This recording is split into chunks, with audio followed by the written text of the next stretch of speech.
Bonjour, c'est le livreur. Êtes-vous chez vous? Message reçu d'un 06.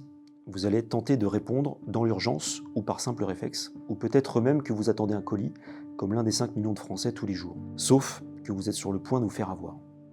Et ce SMS, que vous avez peut-être reçu, est la cause directe de fuites de données que l'on a connues en France depuis maintenant quelques mois, dont Free, dont SFR, dont certaines fédérations françaises de sport, dont les hôpitaux, des administrations comme France Travail, ou encore plus récemment Pandora, Bouygues Télécom ou Air France. Et voilà comment des cybercriminels diversifient leur activité et se spécialisent désormais dans le montage d'arnaques par un simple SMS ou par mail et mettent la main sur vos données. Je m'appelle Romuald Blondel, je suis le directeur général et fondateur de Cybex Assistance et je vais vous donner quelques astuces si vous êtes confronté à une fuite de données.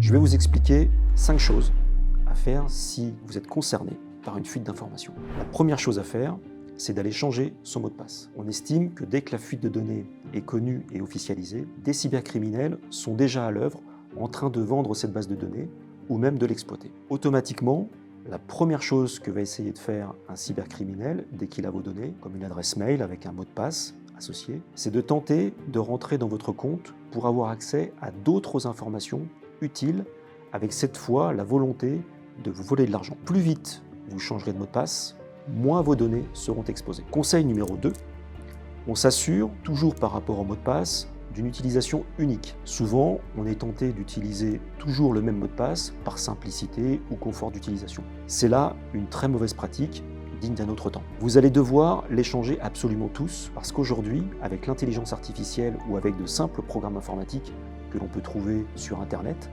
je peux écrire des lignes de commande, un bot, un script, qui va tout simplement venir tester votre adresse email ou votre nom d'utilisateur, plus votre mot de passe que vous utilisez partout, et voir si sur les 10 sites les plus utilisés en France, il y a une concordance et ainsi accéder à votre compte. Une petite astuce, comme on est entre nous, utilisez des gestionnaires de mots de passe.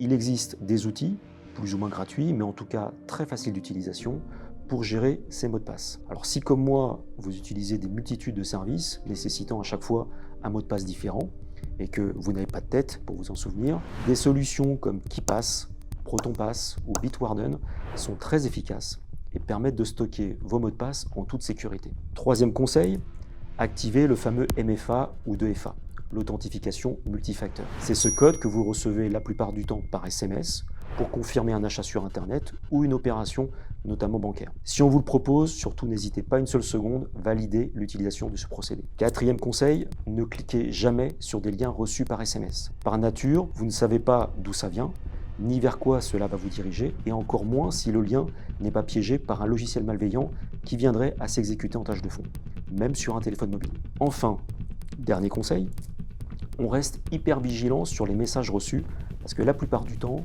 ce que les escrocs ou cybercriminels vont faire, c'est lancer des campagnes massives de phishing ou d'hameçonnage pour vous inciter, par exemple, à cliquer sur un lien ou à saisir des données personnelles ou rentrer vos coordonnées bancaires, et ainsi pouvoir vous soutirer de l'argent. Est-ce qu'il est possible de lutter contre les fuites de données? Ma réponse est sans appel non. Tant qu'on ne contraindra pas nos entreprises à protéger les informations personnelles qu'elles collectent ou qu'on leur confie, tant que les entreprises et les pouvoirs publics ne mettront pas plus de moyens pour protéger nos données personnelles, la réponse sera toujours non. Aujourd'hui, quelques solutions émergent avec des initiatives qui restent encore faibles en termes de sécurité et au final, nos informations continuent à fuiter ou à être vendues sur le dark web parce que malheureusement, une entreprise s'est fait pirater. Et par la même occasion, c'est toute notre vie privée numérique qui va se retrouver sur Internet.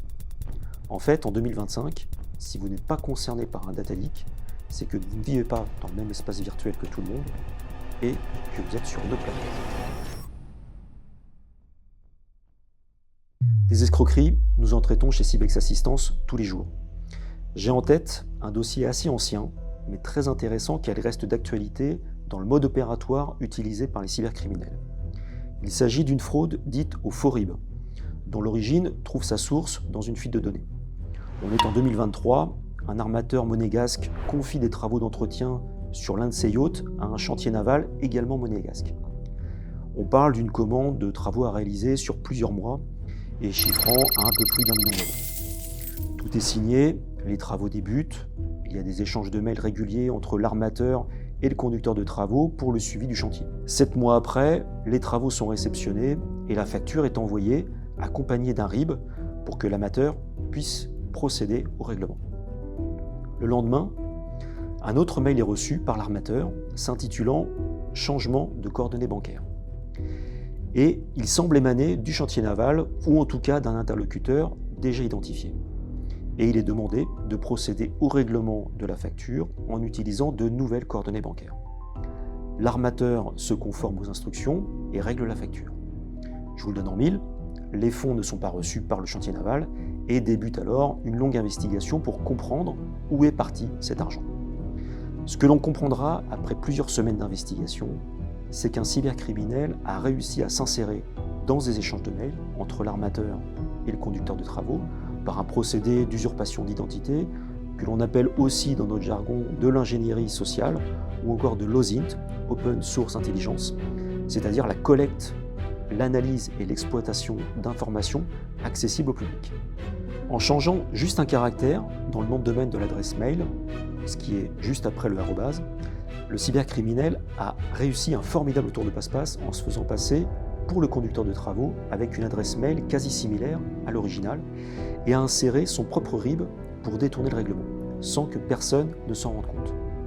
Le procédé est assez connu, mais continue de fonctionner à merveille. Le A, par exemple, dans une adresse mail peut être remplacé par un A de l'alphabet cyrillique et le tour est joué. Cela peut être aussi le remplacement dans une adresse mail d'un O par un 0. Mais ce qui est le plus stupéfiant, c'est que personne n'ait eu le réflexe, pourtant très utile, et que je vous recommande d'adopter systématiquement, c'est de vérifier par un contre-appel téléphonique que la demande de changement de coordonnées bancaires était bien réelle. Ce simple appel de 2 minutes, tout au plus, aurait pu lever le doute, si toutefois il y avait eu un doute. Car pour la petite histoire, personne ne s'est offusqué de voir apparaître un RIB avec comme établissement bancaire une banque à Hong Kong, alors même que les deux entreprises, l'armateur et les chantiers navals, avaient leur siège social à Monaco. Qu'il s'agisse d'un petit montant ou d'un plus important, la vigilance s'impose. C'est la règle d'or lorsqu'il s'agit de changement de coordonnées bancaires. Prenez toujours le temps de vérifier avant d'exécuter le virement. C'est des fois dans les détails que se cache toute l'ingéniosité des cybercriminels. Sachez enfin qu'à compter du 9 octobre prochain, les banques seront dans l'obligation de vérifier le bénéficiaire avant d'exécuter un virement SEPA.